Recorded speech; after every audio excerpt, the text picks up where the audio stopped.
मेरा ये डिसेबिलिटी है और मेरा ये पीस में हुआ है। कोई बोलता है सर ये मेरा कुपवारा में या बारामूला या करगिल में हुआ है, या लेह में जब सर्विस कर रहा था मैं उस समय हुआ है, फील्ड में हुआ है, हाई एल्टीट्यूड में हुआ है, तो क्या मुझे डिसेबिलिटी बेनिफिट मिलेगा? देखिए, ये सारे सवाल का एक कंक्रीट जवाब आप सुन लीजिए। डिसेबिलिटी आपका कहीं पर भी हुआ हो, चाहे पीस में हो, चाहे फील्ड में हो, चाहे हाई एल्टीट्यूड में हो, चाहे आपका प्लेन एरिया में हो, कहीं भी हो, इससे आपका डिसेबिलिटी पेंशन का कोई इफेक्ट नहीं है। ठीक है, आमतौर पे नहीं है वो स्पेशल केसेस है, पर आपके लिए नहीं है। आप ये जान लीजिए, आपके लिए नहीं है, कोई इफेक्ट नहीं है।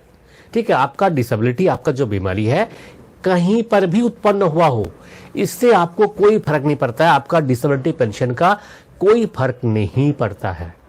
ठीक है, क्लियर है? पॉइंट नंबर 2, अब क्या फर्क पड़ता है? फर्क क्या पड़ता है? देखिए, डिसेबिलिटी पेंशन आपको मिलेगा या नहीं मिलेगा, कम मिलेगा या ज्यादा मिलेगा, ये सब चीजों के ऊपर 2 फैक्टर्स डिपेंड करता है। ठीक है, 2 फैक्टर्स के ऊपर डिपेंड करके ये चीज तय किया जाता है। नंबर 1 फैक्टर ये है कि आपका जो डिसेबिलिटी है वो आइदर एट्रिब्यूटेबल और एग्रीवेटेड बाय मिलिट्री सर्विस होना चाहिए। अब ये बोलेंगे ये कौन सा बीमारी है, एट्रिब्यूटेबल एग्रीवेटेड है क्या चीज? देखिए, आप जब भी low medical category first time place हुए हैं, चाहे आपका बीमारी हो या फिर इंजुरी हुआ हो, कहीं पे चोट लग के आपका बीमारी उत्पन्न हुआ हो, ऐसा भी हो, आपका फर्स्ट टाइम जब AFMS 15 या फिर इंजरी रिपोर्ट जो भी आपके लिए एप्लीकेबल है, वो जब इनिशिएट किया जाता है तो उसमें एक क्लियर कलम रहता है, वहां पे लिखा रहता है if your disability is attributable to military service, yes और नो, दोनों में से कोई एक अगर है, ओके, यस होने से चलेगा, नो होने से भी चलेगा। Number 2, if your disability is aggravated by military service, इसमें भी यस नो 2 ऑप्शन है। कम से कम ये एट्रिब्यूटेबल और एग्रीवेटेड, ये दोनों में से कोई एक में भी अगर यस रहेगा, दोनों में ही अगर यस है तो गुड, वेल एंड गुड, कोई प्रॉब्लम नहीं है, बहुत अच्छा है। और किसी एक में अगर यस रहेगा कम से कम, तभी आपको डिसेबिलिटी पेंशन मिल सकता है। अदरवाइज आपका डिसेबिलिटी चाहे 100% हो, आपको डिसेबिलिटी पेंशन नहीं मिलेगा। क्लियर है? बिल्कुल। अब ये आप सोचेंगे कि ये एट्रिब्यूटेबल एग्रीवेटेड है क्या चीज? देखिए, ये एट्रिब्यूटेबल एंड एग्रीवेटेड ये है कि ये एट्रिब्यूटेबल और वजह से उत्पन्न हुआ है और इस बीमारी का कारण क्या है ये निर्णय करता है। अगर आपका मेडिकल बोर्ड ये तय करता है कि आपका जो बीमारी है ये ड्यूरिंग सर्विस करते दौरान उत्पन्न हुआ है, इसका सर्विस का साथ कोई कैजुअल लिंक है, तो एग्रीवेटेड होगा। और वो अगर सोचते हैं कि सर्विस के साथ कोई कैजुअल लिंक नहीं है, ये हो सकता है कि आपका जो जेनेटिक कोई बीमारी हो, या जैसे एड्स है, एड्स का साथ मिलिट्री सर्विस का कोई संबंध नहीं होता है ना। कोई मान लो किसी का कोई और बीमारी है, जैसे किसी का हाइपरटेंशन है, फादर मदर या दादाजी परदादाजी सबका बीपी है। आप जब मेडिकल बोर्ड हुआ, डॉक्टर ने आपसे पूछा कि आपका फैमिली और कौन कौन सा लोग आपका फैमिली में बीपी का दवाई लेते हैं, किसका किसका बीपी प्रॉब्लम है, किसका किसका अस्थमा प्रॉब्लम है, तो इस केस में क्या होगा, आपका जो डिसेबिलिटी है वो मिलिट्री सर्विस के साथ कोई लिंक नहीं बैठाएगा, तो नॉट एग्रीवेटेड, नॉट एट्रिब्यूटेबल होगा, और इस केस में आपको कोई बेनिफिट नहीं मिलेगा। क्लियर हो गया? अब आते हैं एट्रिब्यूटेबल। एट्रिब्यूटेबल क्या चीज है? एट्रिब्यूटेबल का मतलब होता है कि फौज का सर्विस का वजह से आपका ये डिसेबिलिटी हुआ है। बिल्कुल क्लियर कनेक्शन है। जैसे आप फायरिंग करने गए, ठीक है, और जो बंदूक है, जो गन है, उससे आपको चोट लग गया, या फिर आप जो एम्यूनिशन बॉक्स उठा रहे थे और उससे आपका पैर में चोट लग गया, या फिर आप ट्रेन कर रहे थे, आपका हाथ में कहीं फ्रैक्चर हो गया, ठीक है, बीपीटी दौड़ रहे थे, आपका पैर फ्रैक्चर हो गया, ट्रेनिंग कर रहे थे, आप खड्डे जंप करने गए, आपका घुटने में चोट लग गया, ये सब चीज एट्रिब्यूटेबल टू मिलिट्री सर्विस है। मिलिट्री सर्विस का वजह से ही आपका ये डिसेबिलिटी उत्पन्न हुआ है, तो ये एट्रिब्यूटेबल टू मिलिट्री सर्विस है, इस केस में भी आपको डिसेबिलिटी पेंशन मिलेगा। अब नंबर 2 कंडीशन है कि ये तो सही होगा कि आपको मिलेगा। नंबर 2 कंडीशन क्या है? एक तो डिसेबिलिटी या डिसेबिलिटी एट्रिब्यूटेबल या एग्रीवेटेड होना चाहिए। अब दूसरा ये है कि उसके बाद दूसरा जो कंडीशन है वो है कि इन केस ऑफ इनवैलिडमेंट आपको मेडिकली बोर्ड आउट किया जा रहा है, या फिर सुटेबिलिटी कम रिटेंशन सर्टिफिकेट यानी सिल्टर्ड अपॉइंटमेंट आपको नहीं दिया जा रहा है, या फिर आप नहीं ले रहे हैं, आप एनुअलिंग है, सिल्टर्ड अपॉइंटमेंट नहीं ले रहा है, ये दोनों ही केसेस में आपका जो रिलीज है वो मेडिकल इनवैलिडमेंट माना जाएगा। और ये मेडिकल इनवैलिड केस में आपका जो डिसेबिलिटी है मिनिमम 1% भी होगा तब भी आपको 50% का बेनिफिट मिलेगा, यानी कि 1% डिसेबिलिटी होगा तब भी आपको डिसेबिलिटी पेंशन मिलेगा। कोई लोग कहते हैं ना कि 20% मिनिमम होना चाहिए, वो गलत है, वो इसके लिए नहीं है, 20% दूसरे केस में है, वो मैं बताऊंगा। ठीक है, ये मेडिकल इनवैलिड, बोर्ड आउट और एनुअलिंग ये सब केसेस के लिए 1% सफिशिएंट है, मिनिमम 1% होना चाहिए, तो आपका ये ब्रॉडबैंड होके 50% काउंट किया जाएगा और 50% डिसेबिलिटी का आपको बेनिफिट मिलेगा। अब ऐसे 20% किसके लिए है? देखिए, अगर आप पूरा सर्विस करके पेंशन जा रहे हैं, आप मान लीजिए सिपाही है तो 17 साल करके आप पेंशन जा रहे हैं, हवलदार है 24 साल करके आप जा रहे हैं, ठीक है, तो इस केस में क्या होगा, आपका जो डिसेबिलिटी है अगर एग्रीवेटेड एट्रिब्यूटेबल होगा भी और मिनिमम जो है 19% है तो भी आपको डिसेबिलिटी पेंशन नहीं मिलेगा। इस केस में आपको 20% मिनिमम होना ही चाहिए, तभी आपको डिसेबिलिटी पेंशन मिलेगा।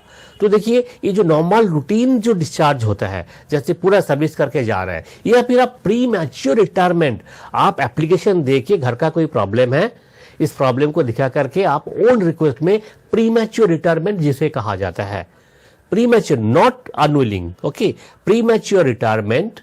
और दूसरा केस क्या है कि आपका पूरा सर्विस करके जा रहा है, या फिर आपको किसी वजह से आपको फौज से निकाला जा रहा है, अदर देन मेडिकल कॉज का अलावा किसी दूसरे वजह से आपको फौज से निकाला जा रहा है, ये सब केसेस में मिनिमम 20% डिसेबिलिटी होना चाहिए, तभी आपको डिसेबिलिटी पेंशन मिलेगा। क्लियर है? अब आते हैं, आपका अगर डिसेबिलिटी 20% से कम है, एट्रिब्यूटेबल है, एग्रीवेटेड है, पर आपका सर्विस पूरा नहीं हुआ, मतलब 15 साल सर्विस जो मिनिमम होता है पेंशन लेने के लिए जेसीओ वार के लिए, वो कंप्लीट नहीं हुआ और आपको घर भेजा जा रहा है, और आपका जो डिसेबिलिटी एग्रीवेटेड एट्रिब्यूटेबल भी नहीं है, तो इस केस में क्या होगा? देखिए, इसके लिए रूल्स ये है, अगर 10 साल मिनिमम सर्विस आपका हो गया, 15 साल से कम है, और आपका डिसेबिलिटी नॉट एट्रिब्यूटेबल है, नॉट एग्रीवेटेड है, तो भी आपको इनवैलिड पेंशन मिलेगा। अगर आपका एग्रीवेटेड या एट्रिब्यूटेबल दोनों में से एक यस है, तब तक आपको डिसेबिलिटी पेंशन ही मिलेगा। डिसेबिलिटी पेंशन मतलब जिसका 2 एलिमेंट होता है, एक सर्विस एलिमेंट यानी कि आपका सर्विस पेंशन जैसे मिलना था वो, और दूसरा डिसेबिलिटी एलिमेंट, 2 एलिमेंट मिलेगा अगर आप एग्रीवेटेड या एट्रिब्यूटेबल है तो। और अगर आप एग्रीवेटेड या एट्रिब्यूटेबल दोनों में एन है, नहीं है, ठीक है, नो है दोनों में, और सर्विस आपका 10 साल से ज्यादा हो गया, आपको घर भेजा जा रहा है, या फिर आप एनुअलिंग करके घर जा रहे हैं, तो इस केस में क्या होगा, आपको इनवैलिड पेंशन मिलेगा। इनवैलिड पेंशन क्या होता है? इनवैलिड पेंशन होता है आपका जितना बेसिक पे, एमएसपी और क्लासिफिकेशन पे है उसका आधा, यानी कि सर्विस पेंशन जैसे मिलता है लोगों को, ऐसे ही सेम अमाउंट आप अगर सर्विस पेंशन जाते थे इस समय, तो आपको जितना पेंशन मिलना था इनवैलिड पेंशन भी उतना ही मिलेगा। वेरी सिंपल सी बात है। अब आते हैं 10 साल से नीचे वाला कोई सर्विस है, ठीक है, आपको घर भेजा जा रहा है, मेडिकल रीजन से मेडिकल बोर्ड आउट किया जा रहा है, या फिर आप खुद एनुअलिंग करके घर जा रहे हैं, और अब 10 साल से सर्विस कम है, इस केस में क्या होगा? इस केस में आपको इनवैलिड पेंशन मिल सकता है, पर इसमें कंडीशन है। कंडीशन ये है कि आपका जो डिसेबिलिटी है वो disability fully incapacitated for civil and military service, यानी कि आप सिविल जॉब के लिए अनफिट हो, मिलिट्री जॉब के लिए तो आप अनफिट है तभी आपको घर भेजा जा रहा है, मिलिट्री एंड सिविल दोनों के लिए अगर आप अनफिट है तभी आपको इनवैलिड पेंशन मिल सकता है, in case of below 10 year service, जिनका सर्विस 10 साल पूरा नहीं हुआ उनके लिए। तो लगभग डिसेबिलिटी पेंशन का जो रूल्स है मैंने आपको बता दिया। फिर भी अगर किसी का कोई क्वेश्चन है आप दे सकते हैं। अब देखिए बहुत सारे क्वेश्चन आया हुआ है, एक एक करके मैं देख लेते हैं। भिकी पाटिल जी नमस्कार, आपका कहना है कि कैटेगरी बोर्ड पर ऐसे लिखा है if not directly attributable to service was it aggregated by service. Sir मिलेगा डिसेबिलिटी पेंशन, सर्विस 9 ईयर्स में पूरी नौकरी कर सकता हूं क्या सर? देखिए आपका सर्विस 9 साल है और आपने जैसे कहा कि आपका एट्रीब्यूटेबल नहीं है, एग्रीगेटेड है। देखिए एग्रीगेटेड में यस लिखा है या नहीं ये आप क्लियरली नहीं बताया। मान लेते हैं आपका एट्रीब्यूटेबल में नो लिखा है और एग्रीगेटेड में यस लिखा है। इस केस में अगर इस समय आप आनुलिंग करते हैं, जब आपका कैटेगरी आपका डिसेबिलिटी का जो लो मेडिकल कैटेगरी या रिव्यू होता है, रिकैट होता है एवरी 2 ईयर्स में, रिव्यू का टाइम में एक फॉर्म भरा जाता है, आप सेल्फ अपॉइंटमेंट लेना चाहते हैं या नहीं चाहते हैं। अगर आप उसमें अनुलिंग करेंगे, आपका केस में अगर एग्रीगेटेड में यस है कम से कम, तो आपको डिसेबिलिटी एलिमेंट सर्विस एलिमेंट दोनों ही मिलेगा। क्लियर है? अगर दोनों में ही नो है तो आपका केस में आपका 9 साल सर्विस है, आपको कोई भी पेंशन नहीं मिलेगा। ठीक है, आपका कोई पेंशन नहीं मिलेगा, आप बिल्कुल सूखा कर जाएंगे। मिनिमम 10 साल सर्विस होना चाहिए, तभी आपको इनवैलिड पेंशन मिल सकता है, इनकेस दोनों में इन्हें इन्हें है तो।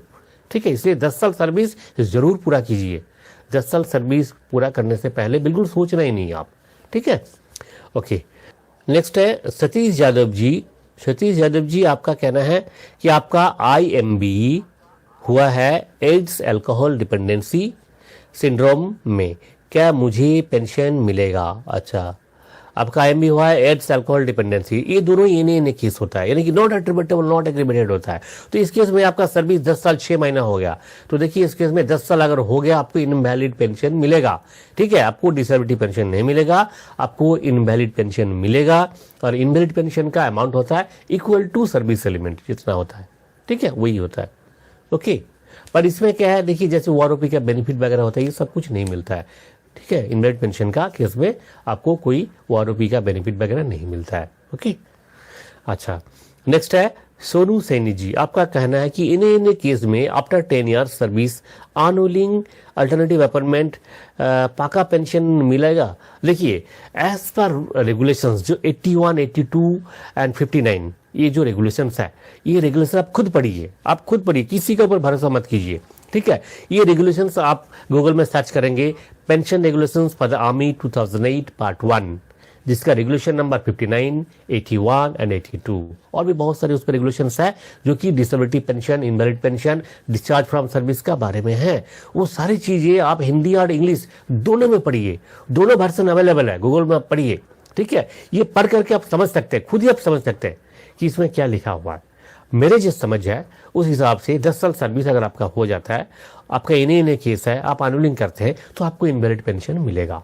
ठीक है, ये मेरे समझ से तो है, पर मैं ये कभी नहीं कहूंगा कि मेरे बात पर भरोसा करके आप चले जाइए। मैं सबको ये कहता हूं, आप जाने से पहले आप अपना जो सर्विस हेडक्वार्टर्स है, रिकॉर्ड ऑफिस है, जो आपका रेजिमेंटल हेडक्वार्टर्स है, वहां पे जरूर एक बार कंफर्म कीजिए। ठीक है, जरूर कंफर्म कीजिए, क्योंकि हर रोज जो है ये रूल्स एंड रेगुलेशन चेंज होता रहता है। मिलिट्री में कितने सारे चेंज हो रहे हैं, आप देखिए ना, CSD में, ECHS में, आपका हर जगह में, आपका ट्रेनिंग में, रहन सहन में, हर जगह में कितने सारे चेंजेस हो रहे हैं। तो पेंशन रेगुलेशंस में भी रोज कुछ ना कुछ चेंज होते जा रहा है। तो इसलिए आप जाने से पहले जरूर एक बार कंफर्म कीजिए आपका जो कंसर्न्ड जो चेन है, आपका जो सर्विस चेन है, आपका रेजिमेंटल हेडक्वार्टर्स, रिकॉर्ड ऑफिस, उसके बाद ही आप अनुलिंग फॉर्म भरिए। ठीक है। विजय कुमार जी, आपका कहना है कि स्पर्श वेब में लाइफ सर्टिफिकेट अपलोड करना है। यस, देखिए स्पर्श जैसे आपको इस स्पर्श का बारे में कुछ मैं बताना चाहता हूं आपको, कुछ खास बात जो है। फर्स्टली, स्पर्श के लिए आपको अभी कुछ भी करने का जरूरत नहीं है। ठीक है, आपका जो बैंक है, बैंक से आपका स्पर्श में ऑटोमेटिकली माइग्रेशन होगा। बहुत लोग कहते हैं आपको ये करना है, वो करना है, आपको कुछ नहीं करना। अब इतने सारे फ्रॉडुलेंट एक्टिविटी हो रहा है, क्योंकि लोग जानते हैं कि फौजी लोग इतना दीन दुनिया का इतना सारी चीज़ों का ध्यान नहीं रख पाता है, क्योंकि फौजी लोग हमेशा अपने काम से बिजी रहता है। इतना वक्त कहाँ है ये सब चीज़ों का बारे में पता करने के लिए, है ना। दिन भर बिजीनेस है, दिन भर आपका कमिटमेंट है, तो इसका जो फायदा उठाते हैं कुछ जो फ्रॉड लोग हैं, वो लोग फॉल्स वेबसाइट बना करके आपको लिंक देता है स्पर्श का नाम पे, फिर आप वहाँ पे लॉगिन करते हैं, आपका यूजर आईडी, बैंक का यूजर आईडी, पासवर्ड दे देते हैं, आपका बैंक से सारे पैसा वो चोरी कर लेता है। इसलिए बहुत सावधान रहिए, चौकन्ना रहिए बिल्कुल। स्पॉट्स का नाम से कोई भी आपको कोई लिंक देता है, उस लिंक में क्लिक नहीं करना। किसी भी लिंक में क्लिक करने की जरूरत नहीं है जब तक आप उसको ठीक से जांच पड़ताल कर लेते हैं, आप जानते हैं, तभी लिंक पे क्लिक कीजिए। किसी भी लिंक पे कभी भी क्लिक मत कीजिए, ठीक है। एक लिंक पे आपने क्लिक किया तो तुरंत ही आपका बैंक अकाउंट से सारे जो है पैसा गायब हो सकता है, आपका सारे डाटा चुरा सकता है, ठीक है। बहुत सावधान रहिए, बिल्कुल चौकन्ना रहिए। ओके, स्पर्श के लिए आपको कुछ भी करने का भी जरूरत नहीं है। आपके पास पीसीडीए पेंशन से एक एसएमएस आएगा, आपका ईमेल आईडी में एसएमएस आएगा। कहां से आएगा? पीसीडीए पेंशन से। पीसीडीए पेंशन का जो वेबसाइट है आप खुद ही ढूंढ लीजिए, देख लीजिए, जांच पड़ताल कर लीजिए, आपको पता लग जाएगा कि ये पीसीडीए पेंशन का वेबसाइट है। अगर आपको नहीं पता, आपका जो दोस्त है, जो जानकार लोग हैं, उनसे पूछ लीजिए, ठीक है, कंफर्म कीजिए। और वहीं पे आप जो ऑथेंटिकेटेड साइट है पीसीडीए पेंशन का, वहीं पे आप अपना स्पॉट्स का यूजर आईडी पासवर्ड डाल के अपना जो प्रोफाइल चेक कर सकते हैं। अदरवाइज दूसरा किसी वेबसाइट में मत जाइए, ठीक है। Be cautious. ओके, और जो लाइफ सर्टिफिकेट की बात कर रहे थे, हाँ, अगले साल से, अब इस साल देखिए सबका लगभग स्पर्श में माइग्रेशन हो जाएगा। बैंक से जो सीपीपीसी काम करता था पेंशन का, बैंक का, वो काम अभी बंद हो जाएगा और बैंक ये जो पीसीडीए पेंशन खुद करेंगे। तो इसके लिए आपका लाइफ सर्टिफिकेट पीसीडीए पेंशन को ही देना होगा थ्रू स्पॉट्स पोर्टल। पर इसके लिए काफी समय बाकी है, अभी इतना चिंता करने की जरूरत नहीं है। आप सबको नमस्कार, जय हिंद, जय भारत।